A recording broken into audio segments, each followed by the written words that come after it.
নমস্কার। আমার গল্প পাঠ চ্যানেলের পক্ষ থেকে সকল গল্পপ্রেমী মানুষদের গল্প শোনার আরও একবার আমন্ত্রণ জানিয়ে আজকের গল্প শুরু করছি। আজকের গল্প মানিক বন্দ্যোপাধ্যায়ের লেখা হলুদ পোড়া। সে বছর কার্তিক মাসের মাঝামাঝি 3 দিন আগে পরে গাঁয়ে দুটো খুন হয়ে গেল। একজন মাঝবয়সী জোয়ান মদ্যপুরুষ এবং 16-17 বছরের একটি রোগা ভীরু মেয়ে। গাঁয়ের দক্ষিণে ঘোষেদের মজা পুকুরের ধারে একটি মরা গজারি গাছ বহুকাল থেকে দাঁড়িয়ে আছে। স্থানটি ফাঁকা, বন জঙ্গলের আবরু নেই। কাছাকাছি শুধু কয়েকটা কলা গাছ। ওই গজারি গাছটার নিচে একদিন বলাই চক্রবর্তীকে মরে পড়ে থাকতে দেখা গেল। মাথাটা 8 চির হয়ে ফেটে গেছে, খুব সম্ভব অনেকগুলি লাঠির আঘাতে। চারিদিকে হইচই পড়ে গেল, লোক বিস্মিত হল না। বলাই চক্রবর্তীর এই রকম অপমৃত্যুই আশেপাশের 10টা গাঁয়ের লোক প্রত্যাশা করেছিল। অন্য পক্ষে শুভ্রা মেয়েটির খুন হওয়া নিয়ে হইচই হলো কম, কিন্তু মানুষের বিস্ময় ও কৌতূহলের সীমা রইল না। গেরস্থ ঘরের সাধারণ ঘরোয়া মেয়ে, গাঁয়ের লোকের চোখের সামনে আর 10টি মেয়ের মতোই বড় হয়েছে। বিয়ের পর শ্বশুর বাড়ি গেছে এবং মাসখানেক আগে যথারীতি বাপের বাড়ি ফিরে এসেছে ছেলে বিয়োবার জন্য। পাশের বাড়ির মেয়েরা পর্যন্ত কোনোদিন কল্পনা করার ছুতো পায়নি যে মেয়েটার জীবনে খাপ ছাড়া কিছু লুকোনো ছিল। এমন ভয়াবহ পরিণামের নাটকীয় উপাদান সঞ্চিত হয়েছিল। গায়ে সবশেষের সাঁঝের বাতিটি বোধহয় যখন সবে জ্বালা হয়েছে, তখন বাড়ির পিছনে ডোবার ঘাটে শুভ্রার মতো মেয়েকে কে বা কারা কেন যে গলা টিপে মেরে রেখে যাবে ভেবে উঠতে না পেরে গাঁ শুদ্ধ লোক যেন অপ্রস্তুত হয়ে রইল। বছর 1.5 মেয়েটা শ্বশুর বাড়ি ছিল, গাঁয়ের লোকের চোখের আড়ালে। সেখানে কি এই ভয়ানক অঘটনের ভূমিকা গড়ে উঠেছিল? দুটো খুনের মধ্যে কি কোনো যোগাযোগ আছে? 20-30 বছরের মধ্যে গাঁয়ের কেউ তেমনভাবে জখম পর্যন্ত হয়নি। যখন হলো পর পর একেবারে খুন হয়ে গেল দুটো। তার একটি পুরুষ, অপরটি যুবতী নারী। দুটি খুনের মধ্যে সম্পর্ক আবিষ্কার করার জন্য প্রাণ সকলের ছটফট করে। কিন্তু বলাই চক্রবর্তী শুভ্রাকে কবে শুধু চোখের দেখা দেখেছিল তাও গাঁয়ের কেউ মনে করতে পারে না। একটুখানি বাস্তব সত্যের খাদের অভাবে নানা জনের কল্পনা ও অনুমানগুলি গুজব হয়ে উঠতে উঠতে মুচড়ে যায়। বলাই চক্রবর্তীর সম্পত্তি পেল তার ভাইপো নবীন। 40 টাকার চাকরি ছেড়ে শহর থেকে সপরিবারে গাঁয়ে এসে ক্রমাগত কোঁচার খুঁটে চশমার কাঁচ মুছতে মুছতে সে পাড়ার লোককে বলতে লাগলো, 50 টাকা রিটায়ার ঘোষণা করেছি। কাকাকে যারা অমনভাবে মার মেরেছে তাদের যদি ফাঁসি কাঠে ঝুলোতে না পারি। চশমার কাঁচের বদলে মাঝে মাঝে কোঁচার খুঁটে সে নিজের চোখ মুছতে লাগল।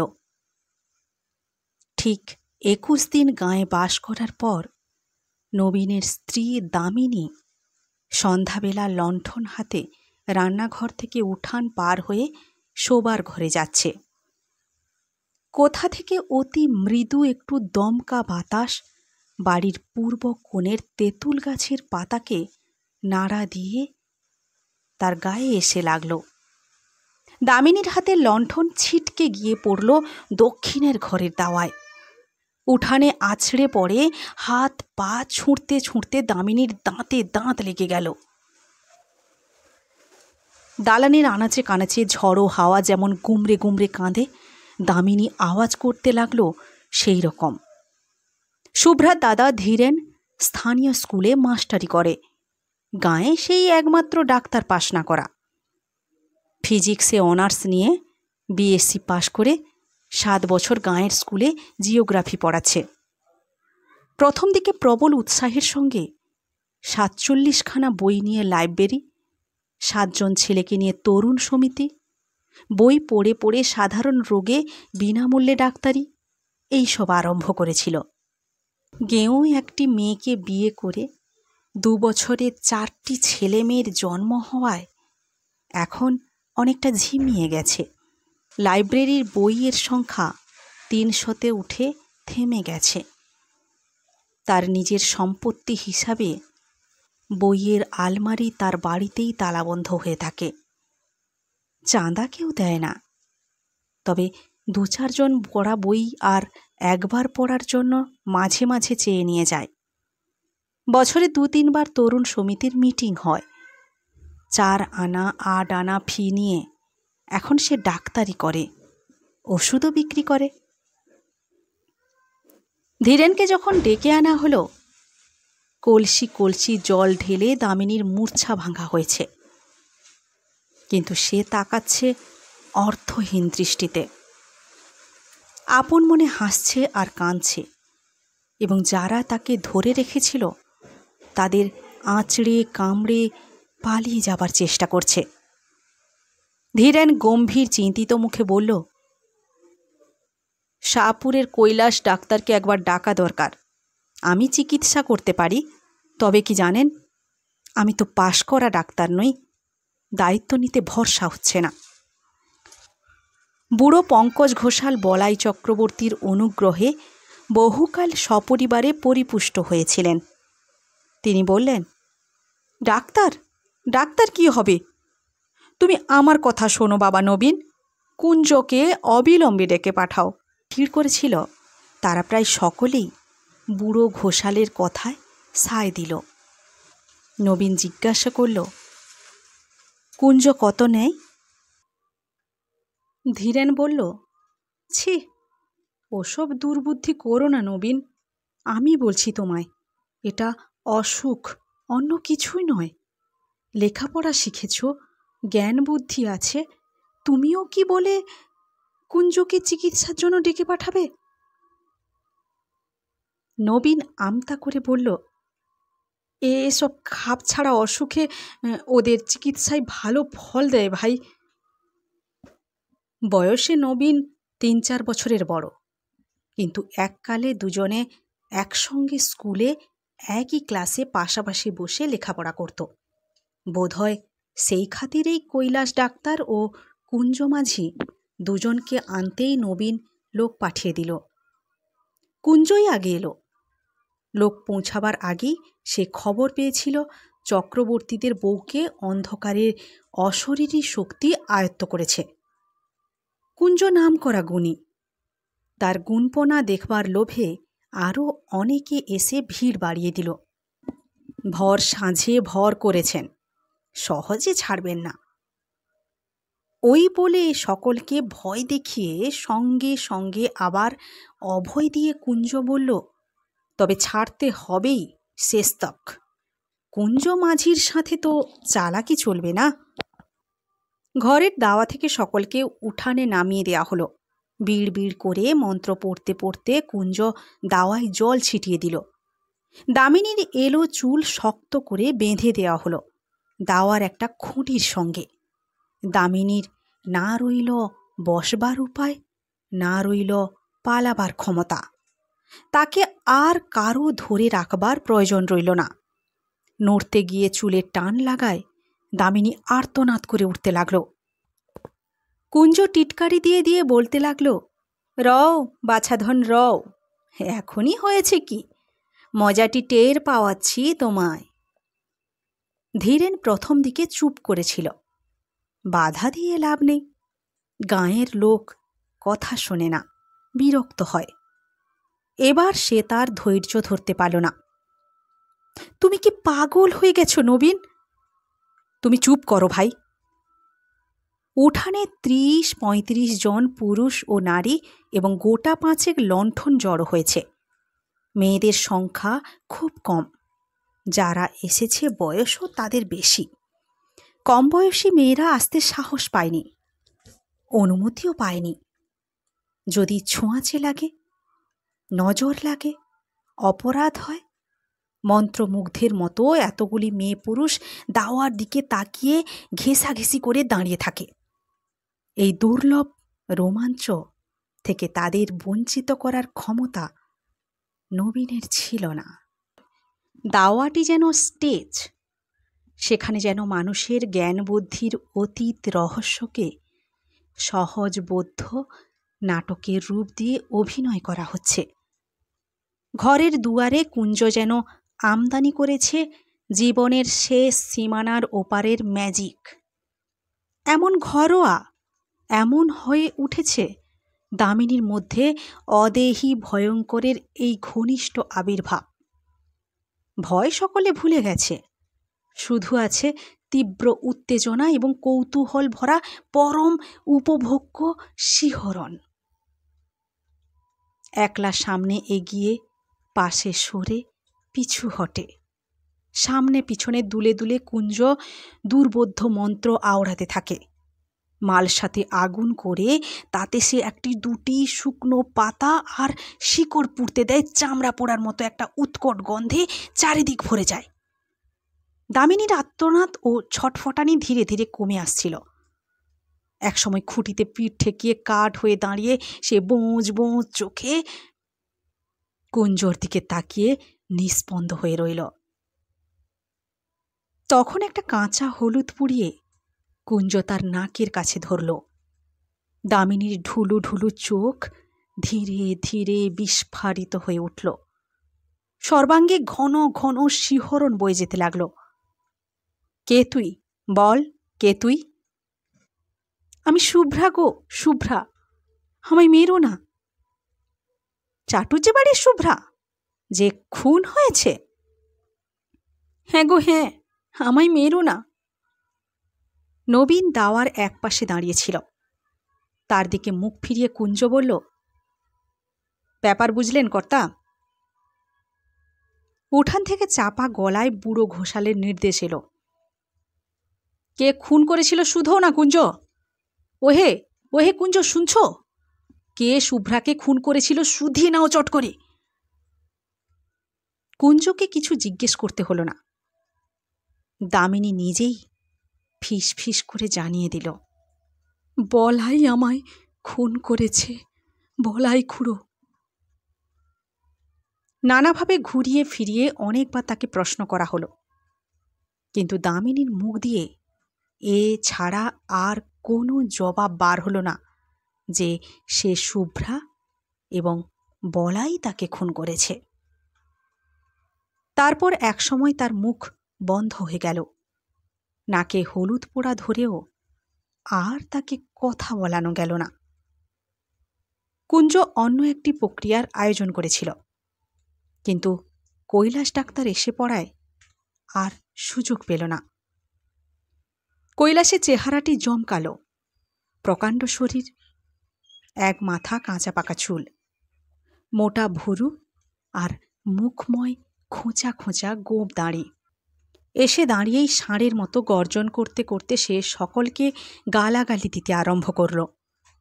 কুঞ্জর আগুনের মালসা তার দিকেই লাথি মেরে ছুঁড়ে দিয়ে বলল, দাঁড়া হারামজাদা, তোকে ফাঁসি কাটে ঝুলোচ্ছি। ওষুধ দিয়ে বৌমাকে আজ মেরে ফেলে থানায় তোর নামে রিপোর্ট দেব, তুই খুন করেছিস। কৈলাস খুঁটিতে বাঁধা চুল খুলে দামিনীকে ঘরে নিয়ে গিয়ে বলাইয়ের দাদামশাইয়ের আমলের প্রকাণ্ড খাটের বিছানায় শুইয়ে দিল। প্যাট করে তার বাহুতে ছুঁচ ফুটিয়ে গায়ে ঢুকিয়ে দিল ঘুমের ওষুধ। দামিনী কাতরভাবে বলল, আমায় মেরো না, আমায় মেরো না গো, আমি শুভ্রা, চাটুজ্জে বাড়ির শুভ্রা। কয়েক মিনিটের মধ্যে সে ঘুমিয়ে পড়ল। দামিনীর মুখ দিয়ে শুভ্রা বলাই চক্রবর্তীর নাম করায় অনেক বিশ্বাসীর মনে যে ধাঁধার সৃষ্টি হয়েছিল, বুড়ো ঘোষালের ব্যাখ্যা শুনে সেটা কেটে গেল। শুভ্রার 3 দিন আগে বলাই চক্রবর্তী মরে গিয়েছিল, সন্দেহ নেই, কিন্তু শুধু জ্যান্ত মানুষ কি মানুষের গলা টিপে মারে? আর কিছু মারে না। শ্মশানে মশানে দিনক্ষণ প্রভৃতি যোগাযোগ ঘটলে পদ ভোলা পথিকের ঘাড় তবে মাঝে মাঝে মোটকে দেয় কিসে? ব্যাখ্যাটা দেওয়া উচিত ছিল কুঞ্জগুণীর। বুড়ো ঘোষাল আগেই সকলকে শুনিয়ে দেওয়াতে জোর গলায় তাকে সমর্থন করেই নিজের মর্যাদা বাঁচানো ছাড়া আর তার উপায় রইল না। তবে কথাটাকে সে ঘুরিয়ে দিল একটু অন্যভাবে, যার ফলে অবিশ্বাসীর মনে পর্যন্ত খটকা বাঁধা সম্ভব হয়ে উঠল। বলাই চক্রবর্তী শুভ্রাকে খুন করেছে বটে, কিন্তু সোজাসুজি নিজে নয়, কারণ মরার 1 বছরের মধ্যে সেটা কেউ পারে না। ওই সময়ের মধ্যে শ্রাদ্ধ শান্তি না হলে তবেই সোজাসুজি মানুষের ক্ষতি করার ক্ষমতা জন্মায়। বলাই চক্রবর্তী একজনকে ভর করে তার মধ্যস্থতায় শুভ্রাকে খুন করেছে, তার রক্তমাংসের হাত দিয়ে। না, যাকে সে ভর করেছিল তার কিছু মনে নেই। মনে কি থাকে? এক রাত্রে অনেক কান ঘুরে পরদিন সকালেই কথাগুলি ধীরেনের কানে গেল। অগ্রহায়ণের উজ্জ্বল মিঠে রোদ তখন চারিদিকে ছড়িয়ে আছে। বর্ষার পরিপুষ্ট গাছে আর আগাছার জঙ্গলে যেন পার্থিব জীবনের ছড়াছড়ি। না, যাকে সে ভর করেছিল তার কিছু মনে নেই। মনে কি থাকে? এক রাত্রে অনেক কান ঘুরে পরদিন সকালে এই কথাগুলি ধীরেনের কানে গেল। অগ্রহায়ণের উজ্জ্বল মিঠে রোদ তখন চারিদিকে ছড়িয়ে আছে। বর্ষার পরিপুষ্ট গাছে আর আগাছার জঙ্গলে যেন পার্থিব জীবনের ছড়াছড়ি। বাড়ির পিছনে ডোবাটি কচুরিপানায় আচ্ছন্ন। গাঢ় সবুজ অসংখ্য রসালো পাতা, বর্ণনাতীত কোমল রঙের অপরূপ ফুল। তালগাছের গুঁড়ির ঘাটটি কার্তিক মাসেও প্রায় জলে ডুবেছিল। এখন জল কমে অর্ধেকের বেশি ভেসে উঠেছে। টুকরো বসিয়ে ধাপগুলি এবার ধীরেন বিশেষ করে শুভ্রার জন্য বানিয়ে দিয়েছিল। 7 মাসের গর্ভ নিয়ে ঘাটে উঠতে নামতে সে যাতে পা পিছলে আছাড় না খায়। পাড়ার মানুষ বাড়ি বয়ে গাঁয়ের গুজব শুনিয়ে গেল। আবেষ্টনীর প্রভাবে উদ্ভট কথাগুলি সঙ্গে সঙ্গে ধীরেনের মন থেকে বাতিল হয়ে গেল। ক্ষুব্ধ হবার অবসরও সে পেল না। থেকে ডোবার কোন দিক থেকে কিভাবে কে সেদিন সন্ধ্যার ঘাটে এসেছিল, এই পুরনো ভাবনা সে ভাবছিল অনেকক্ষণ থেকে। তাই সে ভাবতে লাগল। একমাত্র এই ভাবনা তাকে অন্যমনস্ক করে দেয়। ক্ষোভ ও বিষাদের তার এত প্রাচুর্য এখন যে মাঝে মাঝে কিছুক্ষণের জন্য অন্যমনস্ক হতে না পারলে তার অসহ্য কষ্ট হয়। অন্য কোনো বিষয়ে তার মন বসে না।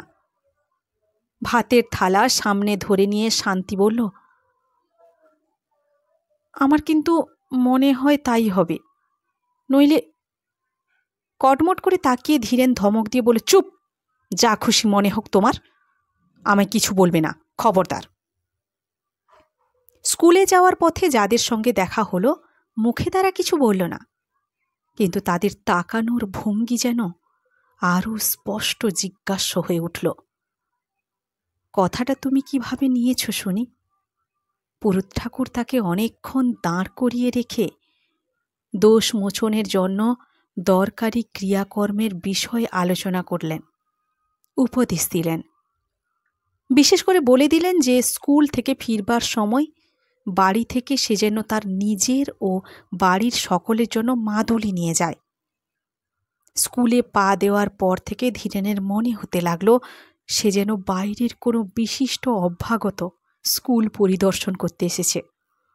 তার 7 বছরের অভ্যস্ত অস্তিত্বকে আজ এক মুহূর্তের জন্য কেউ ভুলতে পারছে না। প্রথম ঘন্টাতেই ক্লাস ছিল। অর্ধেক ছেলে আড়ষ্ট হয়ে বসে আছে, বাকি অর্ধেক নিজেদের মধ্যে গুজগাছ ফিসফাস করছে। নিজেকে জীবন্ত ব্যঙ্গের মতো মনে হচ্ছিল। বইয়ের পাতায় চোখ রেখে ধীরেন পড়াতে লাগল। চোখ তুলে ছেলেদের দিকে তাকাতে পারল না। ঘণ্টা কাবার হতেই হেডমাস্টার ডেকে পাঠালেন। তুমি 1 মাসের ছুটি নাও ধীরেন। 1 মাসের ছুটি? মথুরবাবু এইমাত্র বলে গেলেন আজ থেকেই ছুটি পাবে, আজ আর তোমার পড়িয়ে কাজ নেই। মথুরবাবু স্কুলের সেক্রেটারি। মাইলখানেক পথ হাঁটলেই তার বাড়ি পাওয়া যায়। চলতে চলতে মাঝপথে ধীরেনের মাথাটা কেমন ঘুরে উঠল। কদিন থেকে হঠাৎ চেতনায় ঝাঁকি লেগে মাথাটা তার এইরকম ঘুরে উঠেছে। চিন্তায় ও অনুভূতির আকস্মিক পরিবর্তনের সঙ্গে এই ঝাঁকি লাগে, অথবা এমনই ঝাঁকি লেগে তার চিন্তা ও অনুভূতি বদলে যায়। গাছতলায় কিছুক্ষণ বিশ্রাম করে সে বাড়ির দিকে পা বাড়াল। মথুরবাবু এখন হয়তো খেয়ে দিয়ে বিশ্রাম করছেন। এখন তাকে বিরক্ত করা উচিত হবে না। স্কুল থেকে তাড়িয়ে দেওয়া হয়নি, 1 মাসের ছুটি দেওয়া হয়েছে। আজ গিয়ে হাতে পায়ে না ধরাই ভালো। মথুরবাবুর যদি দয়া হয়, যদি তিনি বুঝতে পারেন যে তার বোন খুন হয়েছে বলে দামিনীর ঘোষণার ফলে তার বোনের কাল্পনিক কেলেঙ্কারি নিয়ে চারিদিকে হইচই হচ্ছে বলে তাকে দোষী করা উচিত নয়, তাহলে মুশকিল হতে পারে। ছুটি বাতিল করে কাল থেকে কাজে যাবার অনুমতি হয়তো তিনি দিয়ে বসবেন। এতক্ষণ খেয়াল হয়নি, এখন সে বুঝতে পেরেছে। নিয়মিতভাবে প্রতিদিন স্কুলে ছেলেদের পড়ানোর ক্ষমতা তার নেই। মথুরবাবুর সামনে গিয়ে দাঁড়াতে লজ্জা হচ্ছে। চেনা মানুষের সঙ্গে দেখা হয়ে যাবার ভয়ে সে মাঠের পথ ধরে বাড়ি চলেছে। বাড়ি গিয়ে ঘরের মধ্যে লুকোতে হবে। দুর্বল শরীরটা বিছানায় লুটিয়ে দিয়ে ভারী মাথাটা বালিশে রাখতে হবে। সারা দুপুর ঘরের মধ্যে শুয়ে বসে ছটফট করে কাটিয়ে শেষবেলায় ধীরেন উঠানে বেরিয়ে এলো। মাজা বাসন হাতে নিয়ে শান্তি ঘাট থেকে উঠে আসছিল। ডোবার ধারে প্রকাণ্ড বাঁশঝাড়টার ছায়ায় মানুষের মতো কি যেন একটা নড়াচড়া করছে। ধীরেন আর্তনাদ করে উঠল, কে কে ওখানে, কে? শান্তির হাতের বাসন ঝনঝন শব্দে পড়ে গেল। উঠি পড়ি করে কাছে ছুটে এসে ভয়ার্ত কণ্ঠে সে জিজ্ঞাসা করল, কোথায় কোথায়, কে, কোনখানে? বাঁশঝাড় থেকে চেনা গলার আওয়াজ এলো, আমি মাস্টারবাবু, বাঁশ কাটছি। কে তোকে বাঁশ কাটতে বলেছে? শান্তি বলল, আমি বলেছি। খেন্তি পিসি বলল নূতন একটা বাঁশ কেটে আগা মাথা একটু পুড়িয়ে ঘাটের পথে আড়াআড়ি ফেলে রাখতে, ভোরে উঠে সরিয়ে দেব, সন্ধ্যের আগে পেতে রাখবো। তুমি যেন আবার ভুল করে বাঁশটা ডিঙিয়ে যেও না। সন্ধ্যার আগেই শান্তি আজকাল রাঁধা বাড়া আর ঘরকন্নার সব কাজ শেষ করে রাখে। অন্ধকার ঘনিয়ে আসার পর ধীরেনকে সঙ্গে না নিয়ে বড় ঘরের চৌকাট সে পার হয় না। ছেলেমেয়েদেরও ঘরের মধ্যে আটকে রাখে। সন্ধ্যা থেকে ঘরে বন্দী হয়ে ধীরেন আকাশ পাতাল ভাবে, আর মাঝে মাঝে সচেতন হয়ে ছেলে মেয়েদের আলাপ শোনে। ছোট পিসি ভূত হয়েছে? ভূত নয়, পেতনি, বেটা ছেলে ভূত হয়। ঘরের মধ্যেও কারণে অকারণে শান্তি ভয় পেয়ে আঁতকে ওঠে। কাল প্রথম রাত্রে একটা পেঁচার ডাক শুনে ধীরেনকে আঁকড়ে ধরে গোঙাতে গোঙাতে বমি করে ফেলেছিল। বড় ঘরে দাওয়ায় পূর্ব প্রান্তে বসে তামাক টানতে টানতে দিনের আলো ম্লান হয়ে এলো। এখানে বসে ডোবার ঘাট আর দুধারের বাঁশঝাড় ও জঙ্গল দেখা যায়। জঙ্গলের পর সেনেদের কলা বাগান। সেনেদের কাছারি ঘরের পাশ দিয়ে দূরে বসেদের মজা পুকুরের তীরে মরা গজারি গাছটার ডগা চোখে পড়ে। অন্ধকার হবার আগেই কুয়াশায় প্রথমে গাছটা, তারপর সেনেদের বাড়ির অবস্থা হয়ে ঢাকা পড়ে গেল। তুমি কি আর ঘাটের দিকে যাবে? শান্তি জিজ্ঞাসা করল। না। তবে বাঁশটা পেতে দাও। বাঁশ পাততে হবে না। শান্তি কয়েক মুহূর্ত চুপ করে দাঁড়িয়ে রইল। তোমার চোখ লাল হয়েছে, টকটকে লাল। হোক। শোবার ঘর আর রান্নাঘরের ভিটের সঙ্গে দুটি প্রান্ত ঠেকিয়ে শান্তি নিজেই বাঁশটা পেতে দিল। কাঁচা বাঁশের দু প্রান্তের খানিকটা পুড়িয়ে দেওয়া হয়েছে। অশরীরী কোনো কিছু এ বাঁশ ডিঙোতে পারবে না। ঘাট থেকে শুভ্রা যদি বাড়ির উঠোনে আসতে চায়, এই বাঁশ পর্যন্ত এসে ঠেকে যাবে। আলো জ্বালার আগেই ছেলে মেয়েদের খাওয়া শেষ হলো। সন্ধ্যা দ্বীপ না জেলে শান্তির নিজের খাওয়ার উপায় নেই। ভালো করে সন্ধ্যা হবার আগেই সে তাড়াতাড়ি দ্বীপ জেলে ঘরে ঘরে দেখিয়ে শাঁখে ফোঁ দিল। 10 মিনিটের মধ্যে নিজে খেয়ে ধীরেনের ভাত বেড়ে ঢাকা দিয়ে রেখে রান্নাঘরে তালা দিয়ে কাপড় ছেড়ে ঘরে গিয়ে ঢুকল। বিকালে আজকাল সে মাছ রান্না করে না। এঁটো কাটা নাকি অশরীরী আত্মাকে আকর্ষণ করে। খাওয়ার হাঙ্গামা খুব সংক্ষেপে, সহজে এবং অল্প সময়ে হয়ে যায়। ঘরে আসবে না? না। তখনও আকাশ থেকে আলোর শেষ আভাসটুকু মুছে যায়নি। 2-3টি তারা দেখা দিয়েছে। আরও কয়েকটি দেখা দিতে দিতে আবার হারিয়ে যাচ্ছে। আর 1 মিনিট 2 মিনিটের মধ্যে রাত্রি শুরু হয়ে যাবে। জীবিতের সঙ্গে মৃতের সংযোগ স্থাপনের সবচেয়ে প্রশস্ত সময় সন্ধ্যা। ভর সন্ধ্যাবেলা শুভ্রা দামিনীকে আশ্রয় করেছিল। আজ সন্ধ্যা পার হলে, রাত্রি আরম্ভ হয়ে গেলে, চেষ্টা করেও শুভ্রা হয়তো তার সঙ্গে কথা বলতে পারবে না। আর দেরি না করে এক্ষুনি শুভ্রাকে সুযোগ দেওয়া উচিত। চোরের মতো ভিটে থেকে নেমে বাঁশ ডিঙিয়ে ধীরেন পা টিপে টিপে ডোবার দিকে এগিয়ে গেল। অদ্ভুত বিকৃত গলার ডাক শুনে শান্তি লণ্ঠন হাতে ঘর থেকে বেরিয়ে এলো। বাঁশের ওপারে দাঁড়িয়ে হিংস্র জন্তুর চাপা গর্জনের মতো গম্ভীর আওয়াজে ধীরেন তার নিজের নাম ধরে ডাকাডাকি করছে। গেঞ্জি আর কাপড়ে কাদা ও রক্ত মাখা। ঠোঁট থেকে চিবুক বেয়ে ফোঁটা ফোঁটা রক্ত গড়িয়ে পড়ছে। বাঁশটা সরিয়ে দাও। ডিঙ্গিয়ে এসো। বাঁশটা ডিঙ্গিয়ে চলে এসো। কি হয়েছে? পড়ে গেছো নাকি? ডিঙ্গোতে পারছি না, বাঁশটা সরিয়ে দাও। বাঁশ ডিঙ্গোতে পারছো না? মাটিতে শোয়ানো বাঁশ। শান্তির আর এতটুকু সন্দেহ রইল না। আকাশ চেরা তীক্ষ্ণ গলার আর্তনাদের পর আর্তনাদ শুরু করে দিল। তারপর প্রতিবেশী এলো, পাড়ার লোক এলো, গাঁয়ের লোক এলো, কুঞ্জও এলো।